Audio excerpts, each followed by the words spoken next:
Hi everybody, this is Roisin Mulgrew, and tonight I'm just going to give you a little insight into all the news around the Meigh and Killeavy area.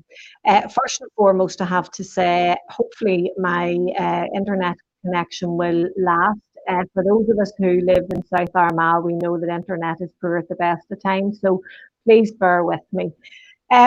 It's great to be here. I'm delighted that I was asked on the first week after the hairdressers have opened, so I look slightly more presentable than I perhaps have done over the last couple of months.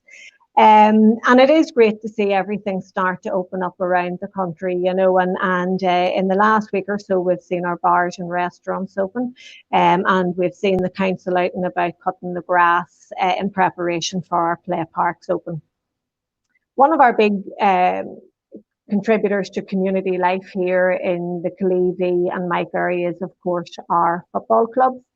And if you go on to the Killeavy GAA Facebook page, you'll see all of their fixtures are listed for the month of July and indeed into August. And that's really good because we're all very much aware of the huge contribution that these clubs make to the health and well-being of everybody within our society, and especially our young people who have been missing their friends and colleagues over the last almost 4 months. So it's really good to see the young people getting out and having a bit of a kickabout. So keep an eye on those fixtures. Also, the lottery in Killeavy wasn't won last week, and it will be due to be drawn now again on Sunday, the 12th of July. And the jackpot is sitting at £4,800. So wouldn't that be a nice way to celebrate the 12th this year with a little win like that? So, make the effort, do your a little line in the lotto, and who knows? And of course, every penny goes to the club, which is such an amazing cause, really, and contributes so much to our community. As I said, we are officially really just starting the summer holidays, even though our children have been off for quite some time. And of course, that depends on how well the homeschooling was going. It wasn't too bad. For others, it was quite a chore. But our local school up here in Meigh, St. Joseph's Meigh, celebrated 50 years this year. And I know the staff and Mr. Trainer had planned a number of events. There was supposed to have been a gala ball held in the Killeavy Castle to round up the year of celebrations. There was to be a mass with all of the past staff, and myself and the community association had hoped to do a fun day for the entire community, again acknowledging the input that St. Joseph's has made to the children and the families within Meigh.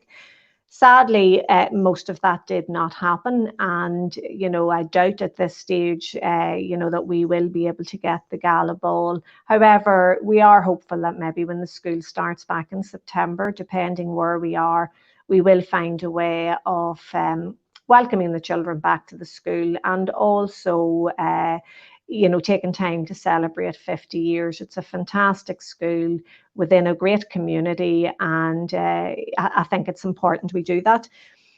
A bit of information from the school. It is great that we now have 2 very important dates for the children in the school. Our primary 3s will be having their Holy Communion on the 5th of September. Now, normally our 3 schools, Killian, Newtown Clog and Meigh, come together, and that is celebrated in Clog Chapel. That's not going to be the case this year. Meigh will be celebrated in St. Joseph's in Meigh, so we can deal with the social distancing issues. But that's a hugely important year for our young people, and so that is really, really good. The confirmation date is for the 26th of September. And it'll be a lovely opportunity for all those children who have moved on and will already be in their new schools to come together one last time as a little unit to celebrate their confirmation. And for all of our children, they are 2 milestones in childhood, and I'm just delighted that everything is coming together so they will be able to celebrate those events. I did hear someone saying that it looked at like, Conor Murphy was going to actually have to give them out some sort of a grant to reimburse them for their earnings lost with not being able to do their communion and confirmation. But clearly, we're not going to have to resort to that. So that's really excellent and very, very good news for the children.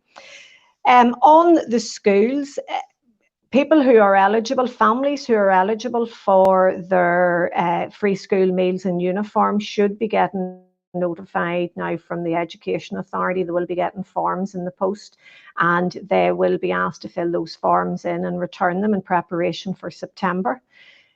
We're all very much aware that things have changed dramatically for lots of families. Lots of families will be in a different place financially as we move into the next school year.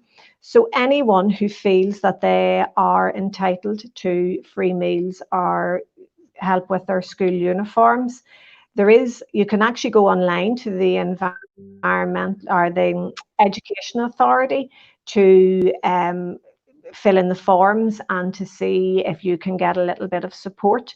Lots of people maybe would prefer to make a phone call first and just get speaking to someone just to see exactly what help and support is out there.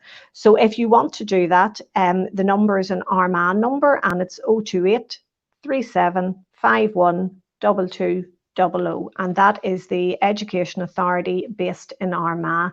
So anybody that is struggling or worried, please lift the phone, because there may be help there, and if it's there and you're entitled to it, you should absolutely have it.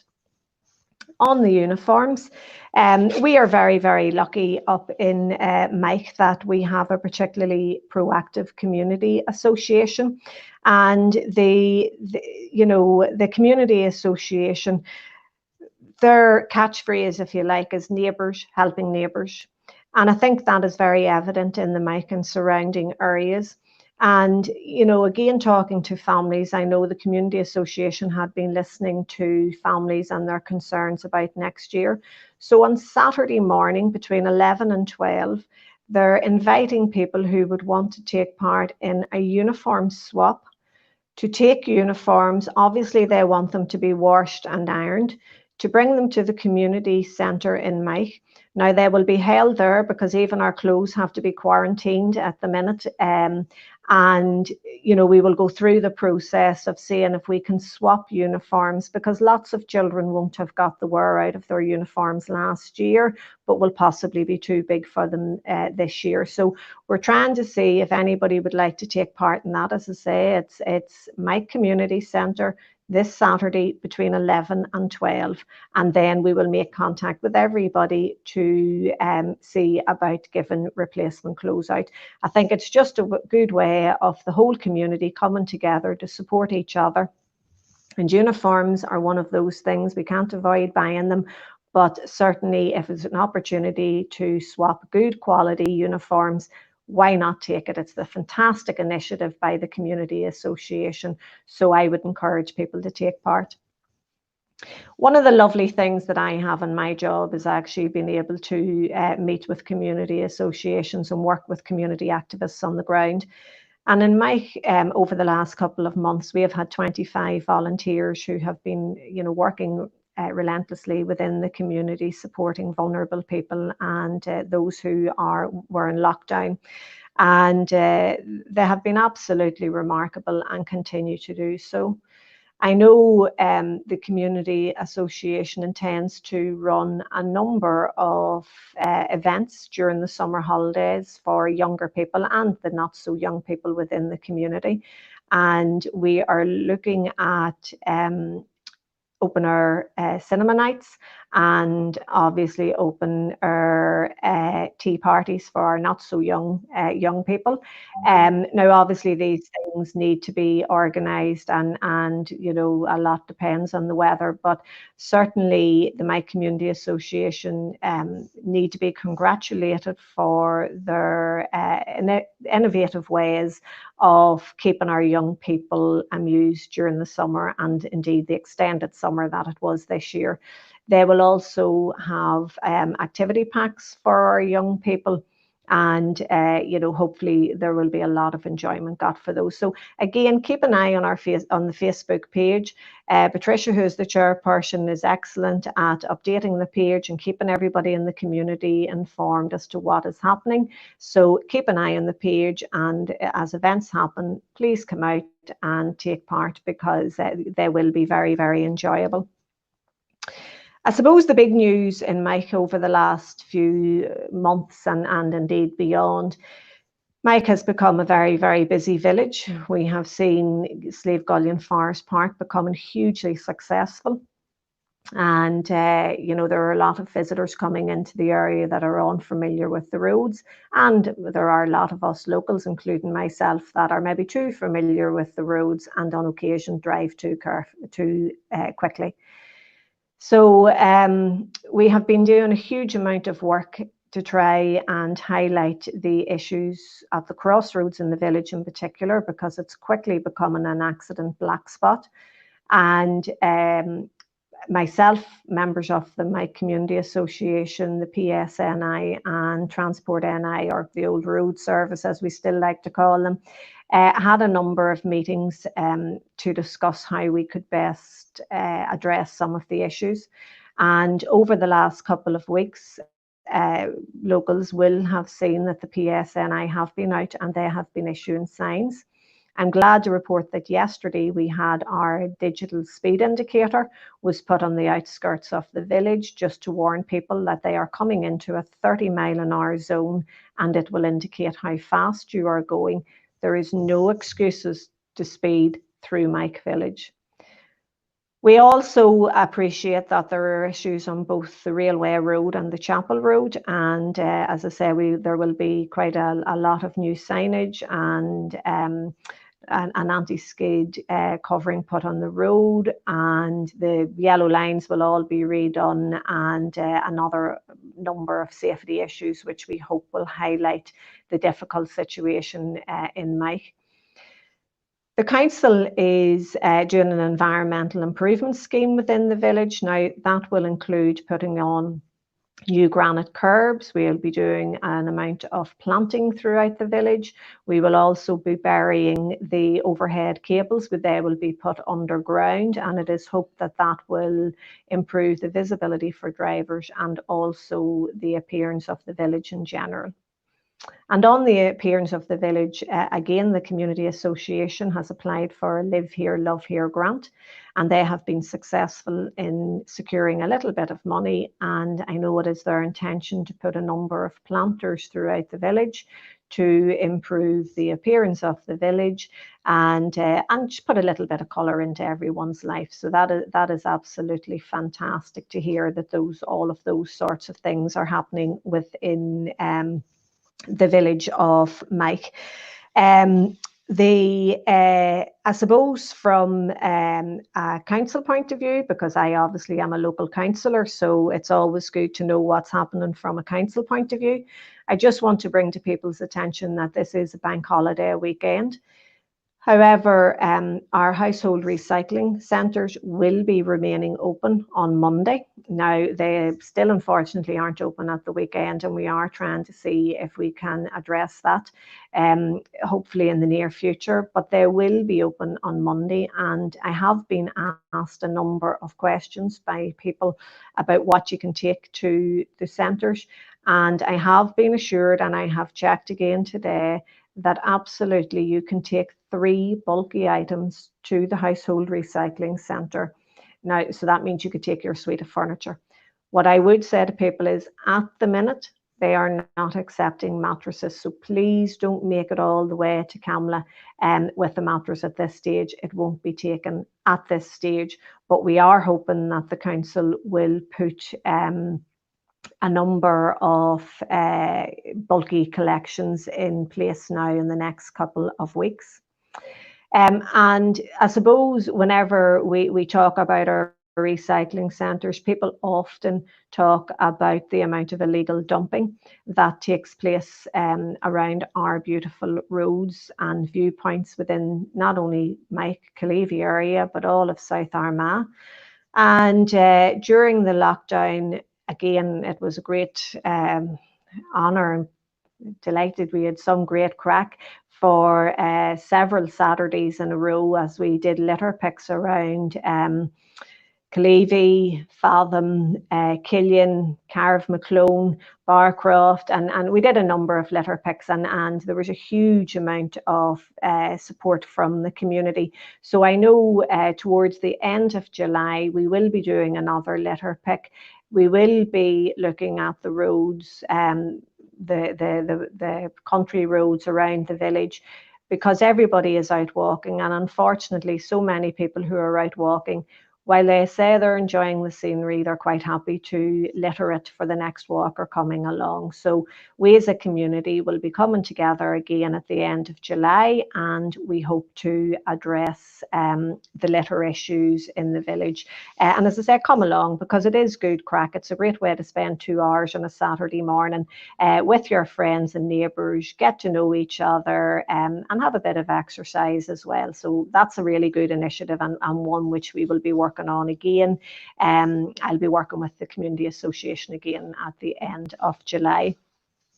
And another little word, I suppose, just for people. I've had quite a few calls from people, especially walkers, who have been off over the last few months, and so many people have had an opportunity to really look and see what's in our area.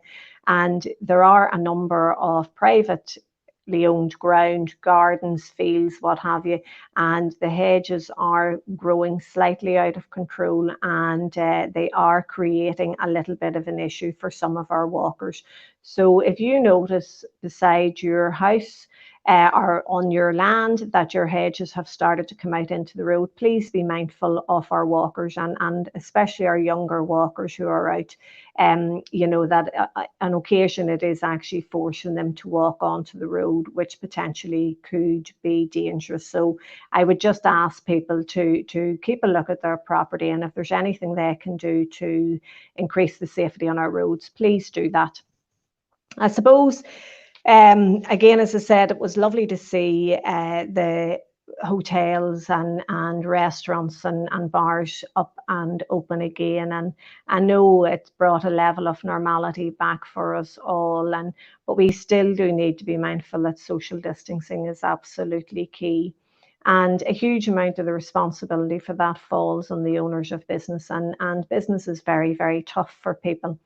And I know one of my colleagues had raised it at council a few weeks ago about opening up council-owned space, or indeed where there was space that businesses would be allowed to have pavement cafes, if you like. They would be able to come out into the pavement. Now, there is normally a fee to be registered as a pavement cafe, and to be able to do that. And it was agreed by council that that fee would be waived for businesses, and anyone who has the space will be able to, once they have applied, obviously, for permission, but they will hopefully be able to put tables and chairs on the pavement to allow them to cater for a few more people. And especially, you know, during what we would hope would be the better weather of the summer. So what I would suggest, if you are a business, that you first and foremost look on the council website to see the regulations and what is required of you, and then that you would contact the licensing department within the council to put an application in. I have spoken to the licensing department today, and I know they have been quite busy. There are a lot of businesses who have come forward to express an interest. Now, I have to stress that the council is duty bound to look after all of its residents. So, you know, this can really only be allowed to happen where there is space to put tables, because we have to make sure that our footpaths are clear and accessible for those who need to use prams, for mothers with prams, for wheelchair users, and for those with sight issues. So there are going to be rules and regulations, but the fee will be waived, and I think it is good news for our cafes and restaurants. And the council is also looking at the opportunity of businesses using council-owned property or land. And I think perhaps there will be a number of events coming down in the Newry market, for example, in coming weeks. So we are all coming together to try and do our little bit for business in the area, to try and make sure that they can capitalise and get as many customers in, and for them to be in their premises safely. So I would ask people, just as I said, to look at the council web page, and all of the information will be there. So that in itself is good news. Other than that, council is the usual. It's potholes and litter and dog fouling, which all continue to be a major concern for our residents. Again, I would appeal to people. I know certainly in Meigh and Killeavy and Carrick, Maclone, dog fouling is an issue, and it's not the dog's responsibility, it's the owner's responsibility. So I would ask people again to be mindful of their dog and how their dog is behaving when it is out on the public highway. So that's it. That's a little snapshot of what is happening in the Meigh area. This was my first time to do this, and I'm hoping that over the next couple of weeks that I will be able to get members of the community to come on and talk about what they are doing. I know within the Killeavy and Meigh area there's a huge amount of work being done in support of our charities by individuals and families, and indeed our businesses. So as the weeks progress, perhaps we'll get an opportunity to really have a look at those. And it is always important to support our charity sector, but we have very strong communities and sporting links up in the Killeavy and Meigh area. It's a great place to live. I hope everybody enjoys themselves over the next week or so. And just remember, social distancing is still there, so stay safe, and I'll talk to you next week. Good night.